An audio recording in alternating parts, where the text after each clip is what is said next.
एक दिन की ब्रेक के बाद आपसे मुलाकात हो रही है, लिहाजा बहुत कुछ है आज की इस वीडियो में डिस्कस करने के लिए। हम आज की इस वीडियो में क्या क्या डिस्कस करेंगे। पहले नंबर पे T20 वर्ल्ड कप जीतने के बाद सूर्या कुमार यादव, गौतम गंभीर और आईसीसी चेयरमैन जे शाह हनुमान मंदिर विजिट करते हैं। ये डिस्कस करना क्यों इंपॉर्टेंट है? क्योंकि आईसीसी का चेयरमैन ये भूला हुआ है कि वो आईसीसी का चेयरमैन है, वो इंडियन टीम का फैन बॉय बन के चल रहा है और बाकी क्रिकेट इस टाइम बर्बाद हो रही है। वहां साउथ अफ्रीका और वेस्ट इंडीज वाले रो रहे थे कि हमें घर वापस भेज दें, लेकिन जेशा जो कि इंडियन क्रिकेट टीम के फैन बॉय हैं, उनको अपने पर्सनल बीजेपी के एजेंडे से फुर्सत ही नहीं है, जो इन्होंने सारे इंडिया को हिंदुत्वा बनाने के पीछे लगाया हुआ है। जो हिंदुत्वा की आइडियोलॉजी है, इस पे भी बात करेंगे। इसके अलावा आज की इस वीडियो में अब्दुल्ला शफीक की स्टेटमेंट कि मैंने क्या कल तक खेलना है, उसके ऊपर भी मैं बात करूंगा। फिर पाकिस्तान सुपर लीग के हवाले से एक बड़ी अपडेट आपको इसी वीडियो में मिलेगी। और फिर आखिर में जिस चीज का आपको इंतजार है, पाकिस्तान बांग्लादेश के पहले मैच का प्रीव्यू भी डिस्कस किया जाएगा। मैंने कहा शुरू में ही आपको बता दूं ना, ताकि आज आपको क्या क्या इस वीडियो में मिलने वाला है।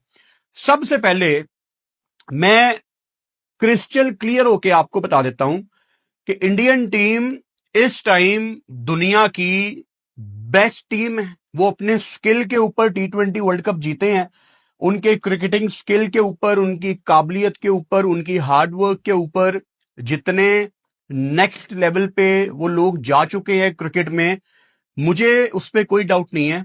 किसी भी टीम का उनसे कोई मुकाबला ही नहीं है, वो बहुत आगे जा चुके हैं।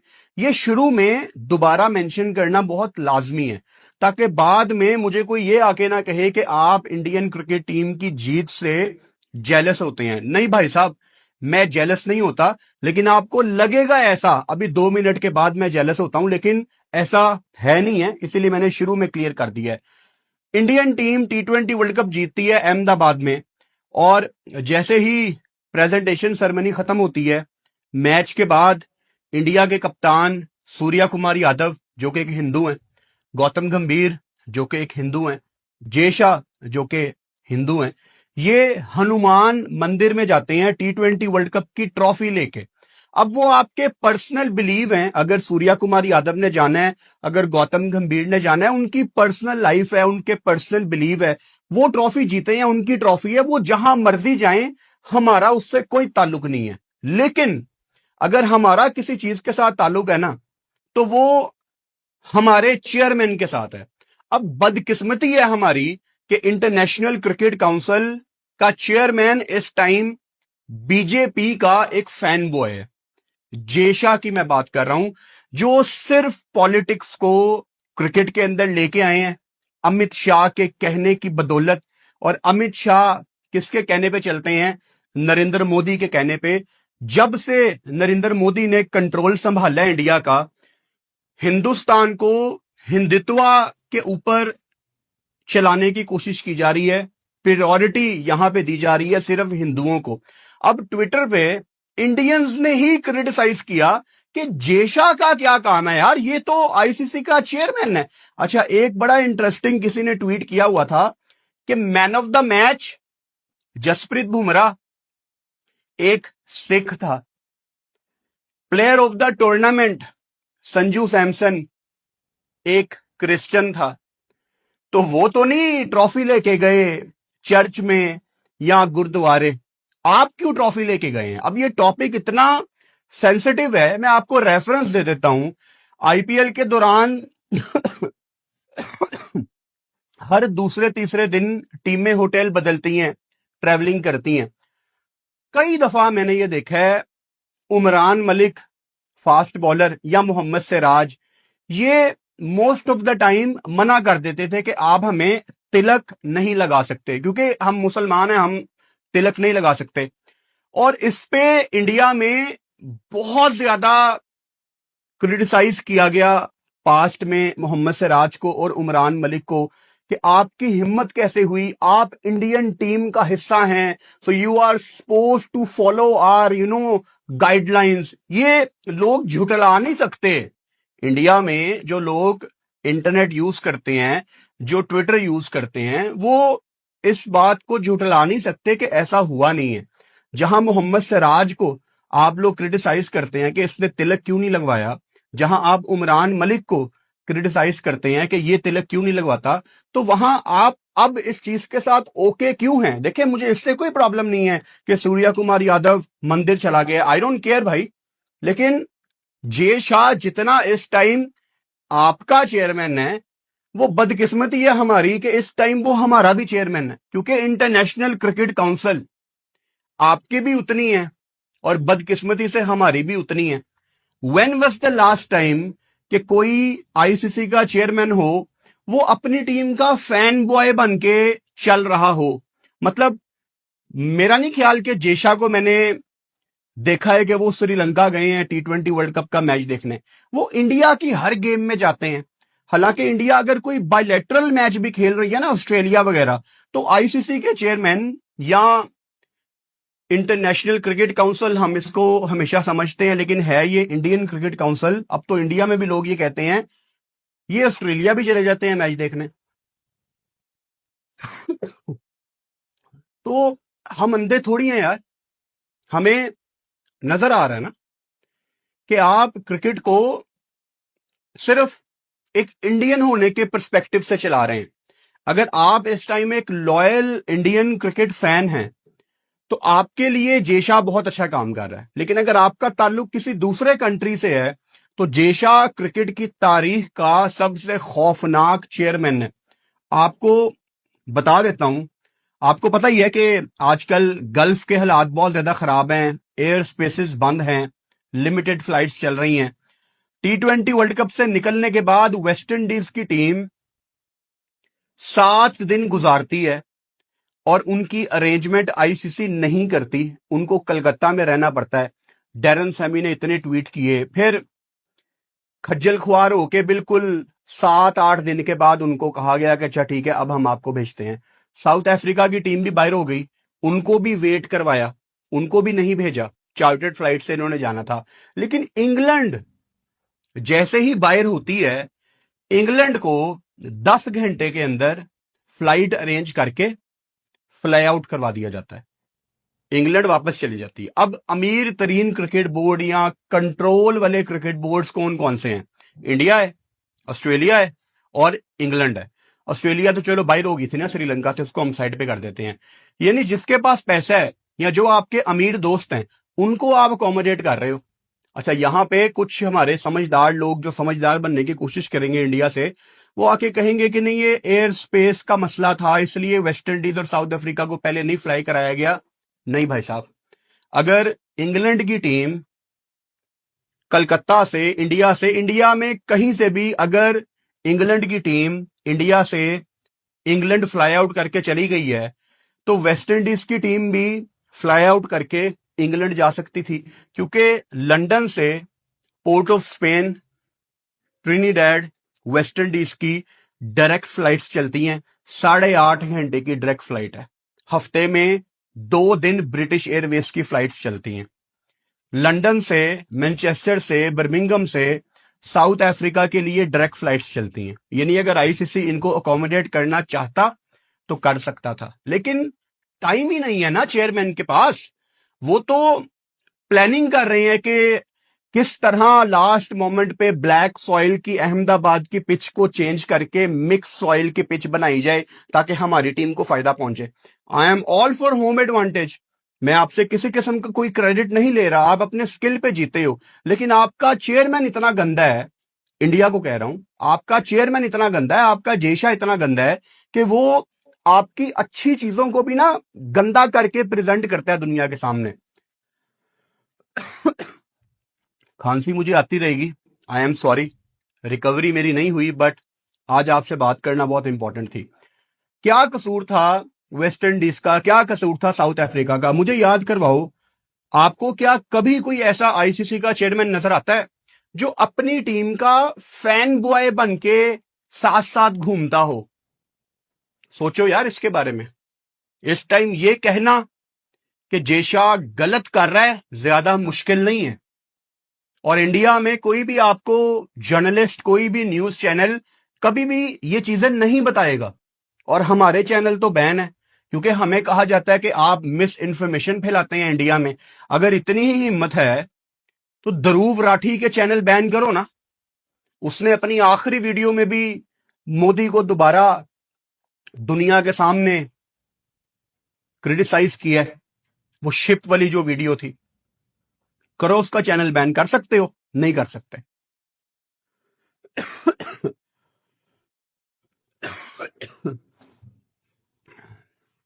जो भी हो रहा है क्रिकेट में, ये अच्छा नहीं है भाई। सबको नजर आ रहा है किस तरह एक इंडियन चेयरमैन जो कि आईसीसी का चेयरमैन बन गया है, वो सिर्फ अपनी टीम के पीछे घूम रहा है और बाकी उसको दुनिया में किसी चीज की कोई परवाह नहीं है। नंबर वन, अनप्रोफेशनलिज्म है ना हमारे खित्ते में। और जहां पे अनप्रोफेशनलिज्म की मैं बात कर रहा हूं इंडिया में, वहां पाकिस्तान में भी ऐसे बहुत ज्यादा लोग मौजूद हैं जो अनप्रोफेशनलिज्म का रोज आपको चीख चीख के ढिंढोरा पीटते हैं कि हमारा प्रोफेशनलिज्म से कोई ताल्लुक नहीं है। और इनमें अनफॉर्चुनेटली हमारे क्रिकेटर्स हमेशा आगे होते हैं। अब्दुल्ला शफीक पाकिस्तान के टैलेंटेड बैटर हैं, लेकिन इतने साल की क्रिकेट खेलने के बावजूद अभी तक वो अपनी जगह किसी भी फॉर्मेट में नहीं बना सके। मेरी ख्वाहिश थी बहुत ज्यादा, अनफॉर्चुनेटली मुझे वर्ड यूज करना पड़ रहा है, मेरी ख्वाहिश थी बहुत ज्यादा कि मैं अब्दुल्ला शफीक को तीनों फॉर्मेट्स में पाकिस्तान की टीम में देखूं। लेकिन जब मैं इनके मुंह से ऐसी स्टेटमेंट सुनता हूं ना, तो मैं कहता हूं यार ये लोग कब सीखेंगे। यानी मुझे पता है कि आप लोग ज्यादा पढ़े लिखे नहीं होते पाकिस्तान के क्रिकेटर्स, लेकिन वसीम भाई, शुएब अख्तर, इंजी, ये भी कोई बहुत ज्यादा पढ़े लिखे नहीं थे, लेकिन इनको पता था कि कब क्या कैसे बोलना है। मैच के दौरान आपको पता ही है आजकल नेशनल टी20 हो रहा है, अब्दुल्ला शफीक से क्वेश्चन होता है कि आपको नहीं लगता कि आपको विकेट पे रुकना चाहिए था। कामरान गुलाम की बात की गई, अब्दुल्ला शफीक की बात की गई, तो अब्दुल्ला शफीक ने पता नहीं किस चीज की खाड़ निकाली। उन्होंने जवाब में कहा कि मैंने क्या कल तक खेलना था जो मैं रुकता। गेम की एक डिमांड होती है। अब्दुल्ला ये क्या तरीकाकार है बात करने का? आप यहां पे कोई गली मोहल्ले का टूर्नामेंट खेल रहे हो। और अब्दुल्ला शफीक, मैं सीधे सीधे लफ्जों में बताऊं, आपने क्रिकेट में कुछ उखाड़ा नहीं है आज तक। एटीट्यूड आप लोगों का विव रिचर्ड्स वाला है। परफॉर्मेंस आप लोगों की अल्लाह माफी दे, किसी फॉर्मेट में आप लोग किसी काबिल नहीं हो आजकल। एज पाकिस्तान क्रिकेट टीम आप सबको अपने अपने गिरेबानों में झांकना है। ये किस चीज का एटीट्यूड है भाई? या तो आप लोगों ने कोई पाकिस्तान को ट्रॉफी जितवा दी हो तो हम लोग कह सकें कि यार मुंडा फड़िया नहीं जा रहे आजकल, लेकिन आप लोगों ने तो वो भी नहीं किया। विद ऑल ड्यू रिस्पेक्ट, जरा हम लोग अपनी अपनी औकात को देख लेते हैं क्रिकेट में कि हमने क्या उखाड़ा है, हमने क्या अचीव किया है। पाकिस्तान टीम से आप लोग ड्रॉप हैं। आपकी टेक्निक के ऊपर फॉर्मर क्रिकेटर्स पूरी पूरी किताब लिख सकते हैं, इतनी गंदी टेक्निकें आप लोगों की हो चुकी हैं। और अपने कम्युनिकेशन स्किल देख लो यार। आप लोगों को कब समझ आएगी कि सर नीचे करके मेहनत करना ही वे आउट है मुश्किल से निकलने का। और अब्दुल्ला शफीक पाकिस्तान सुपर लीग खेलता है। अब्दुल्ला शफीक ने पाकिस्तान से टेस्ट क्रिकेट खेली हुई है। अब्दुल्ला शफीक ने पाकिस्तान से वनडे खेली हुई है। यार ये पाकिस्तान के प्लेयर हैं। अब्दुल्ला, बदकिस्मती है हमारी कि आप लोग रोल मॉडल हो बच्चों के। एक नया बच्चा टीवी पे आएगा, वो किसको फॉलो करेगा? आपको। उससे कल को जैनब अब्बास या कोई होस्ट टूर्नामेंट के दौरान क्वेश्चन करती हैं कि डोंट यू थिंक आपको विकेट पे थोड़ी देर स्टे करना चाहिए था? This is a technical question. भाई जवाब दो। अब इसका बेहतर जवाब क्या हो सकता था कि नहीं उस टाइम मुझे लगा कि एक्सेलरेट करना बेहतर है, या मैं रिक्वायर्ड रन रेट को देख रहा था। कुछ भी जो क्रिकेटिंग आंसर था वो देते ना भाई। ये क्या कि मैंने क्या कल तक खेलना था? ओ भाई तू सियालकोट तो है, लेकिन सियालकोटी अपना एक्सेंट अपने अंदर रखा कर। ये जो आप लोग जल्दी जल्दी पाकिस्तान टीम में आ जाते हो ना, थोड़े थोड़े पढ़े लिखे बेचारे, ये छुपाया करो अपनी खामियां। करोड़ों रुपया कमा चुके हो आप लोग, थोड़ा जा अपनी कम्युनिकेशन स्किल उत्ते कम कर लो यार। दुनिया देखती है ये मैचेस। आपके क्लिप सारी दुनिया में जाते हैं वायरल। ये कोई सियालकोट में टूर्नामेंट नहीं हो रहा अब्दुल्ला शफीक साहब कि आपकी आवाज कहीं पे जाएगी नहीं। मैं क्रिकेट बोर्ड में होता, सबसे पहले तो मैं नोटिस भेजता अब्दुल्ला शफीक को कि पीसीबी का टूर्नामेंट है, आप कैसी बात कर रहे हैं। पता नहीं यार हमारे क्रिकेटर्स को कब आएगा प्रोफेशनल बनना। और ये सिर्फ अब्दुल्ला तक बात महदूद नहीं है, आप ऊपर चले जाएं। आप पाकिस्तान का कप्तान कोई भी कप्तान हो पाकिस्तान का, किसी एक की तो हम बात ही नहीं कर रहे, कोई पाकिस्तान का कप्तान होगा, कोई हमारा फॉर्मर क्रिकेटर पाकिस्तान का कोच बन जाएगा, वो सारे ही ऐसी बात करते हैं, सारे ही ऐसी बात करते हैं। कब आएगा यार हमें बात करना, कब आएगा हमें मीडिया को अच्छे तरीके से टैकल करना। वो बॉब वुलमर के जमाने में पाकिस्तान टीम को ट्रेनिंग दी जाती थी कि आपने मीडिया के क्वेश्चंस को किस तरह टैकल करना है। लेकिन अब जब ज्यादा जरूरत है तब भाई इनके पास से भी नहीं ये चीजें गुजरी। तो अब्दुल्ला शफीक या बाकी जितने भी क्रिकेटर्स हैं, इतना लाइट ना लिया करो भाई। बदकिस्मती है हमारी कि आप लोग बच्चों के रोल मॉडल हो। हालांकि काबिल नहीं हो आप लोग, लेकिन अब आप हो तो हम उसमें कुछ कर नहीं सकते। पाकिस्तान सुपर लीग आ रही है आगे, कोई वहां पे करो टॉप, फिर जाके ऐसी स्टेटमेंट दो, हम भी फिर कहें कि यार अच्छा चलो ठीक है बच्चे ने टॉप किया हुआ है। लेकिन आज की असलियत यह है कि आपको पाकिस्तान टीम से ठुड्डा मार के बाहर निकाला हुआ है। और मैं चाहता हूं कि आप मेरी इस बात का माइंड करें।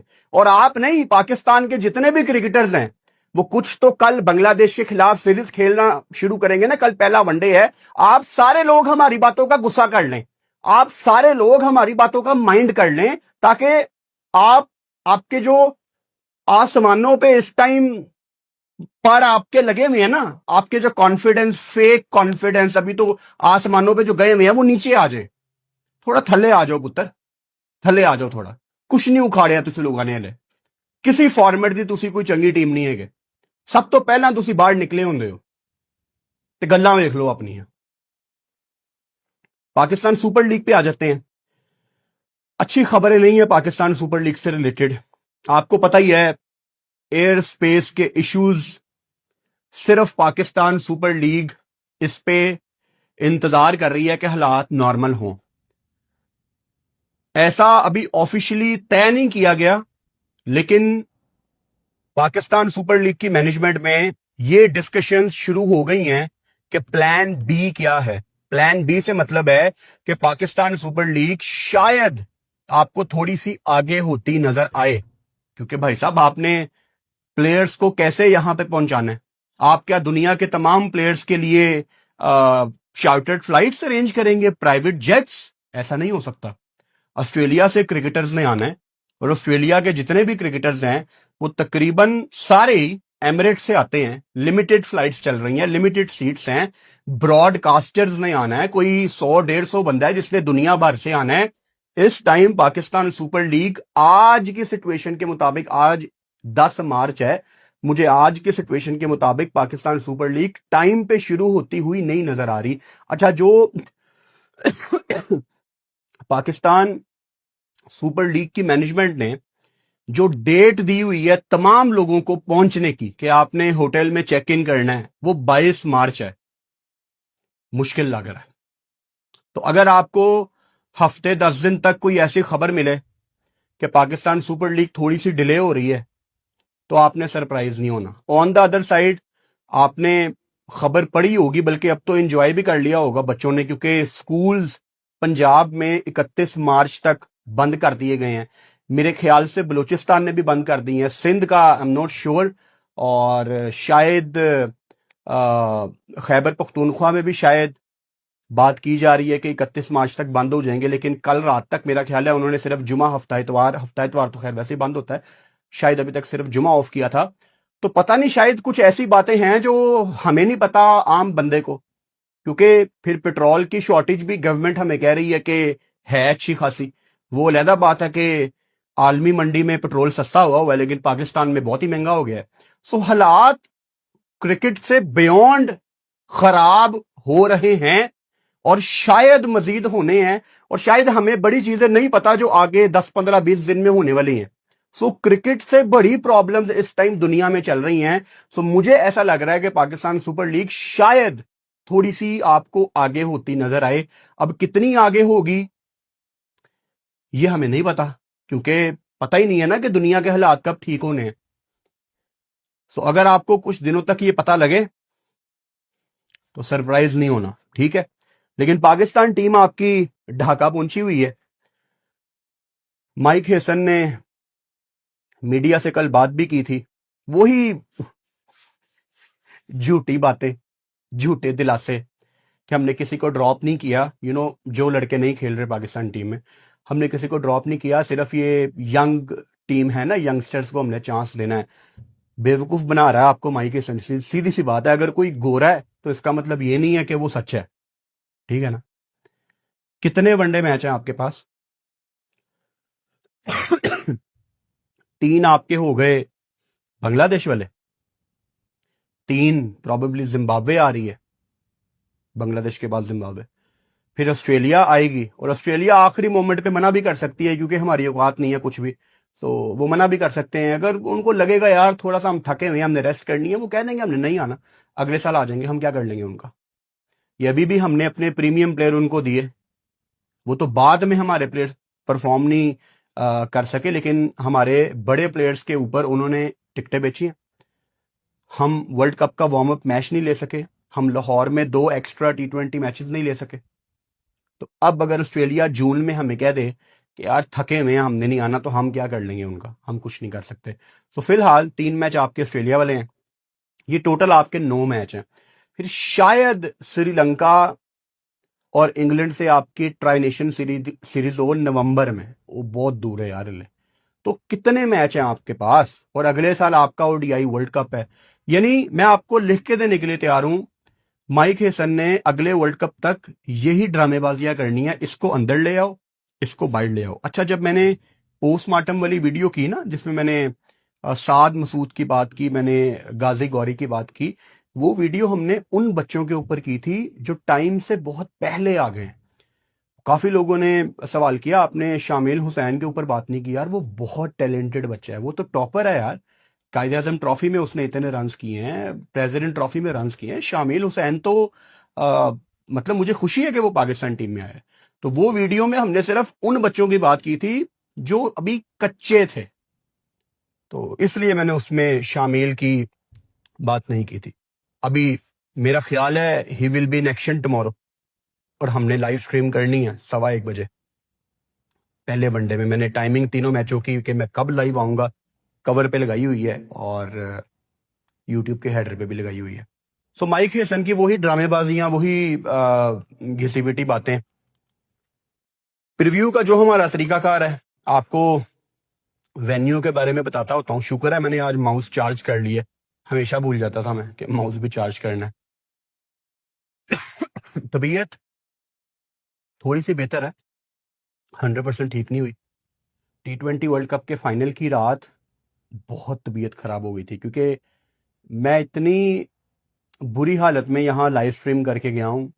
जैसे मैंने लाइव स्ट्रीम ख़त्म किया है, मैं घर गया हूँ, मुझे शायद 103 बुखार हो गया। उसके बाद बहुत तेज़ हो गया था बुखार, क्योंकि सारी एनर्जी यहाँ पे बैठ के मैं दे रहा था, और फिर उसके बाद पूरी रात नहीं मैं सो सका।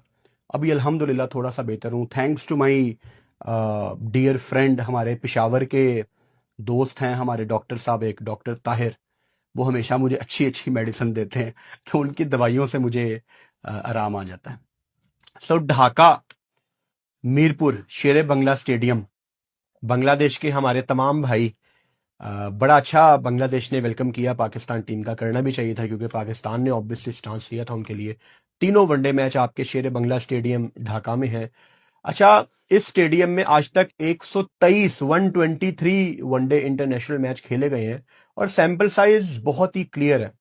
अगर आप यहां पे पहले बैटिंग करते हैं तो आप 123 में से 58 मैच जीते हैं, और अगर आप यहां पे चेज करते हैं तो आप 63 मैच जीते हैं।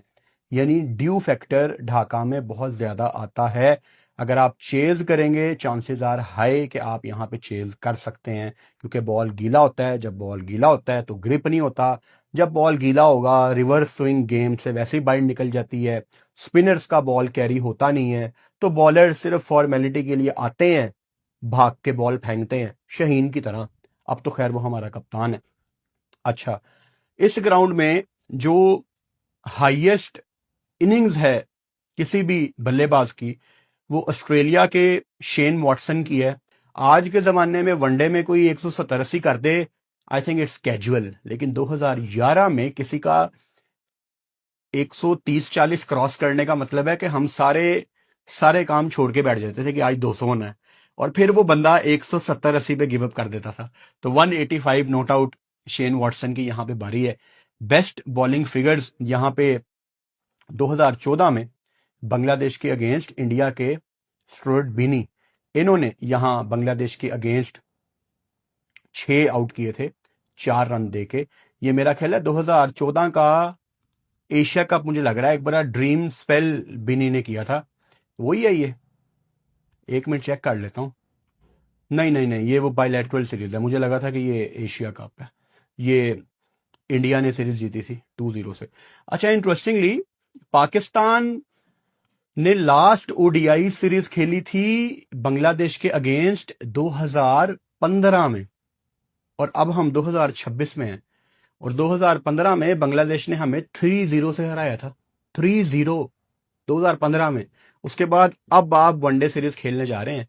पिछले साल आपको याद होगा 2025 में हम साल के आखिरी महीने हम बांग्लादेश गए T20 सीरीज खेलने, और वो भी T20 सीरीज हम हार के आए थे।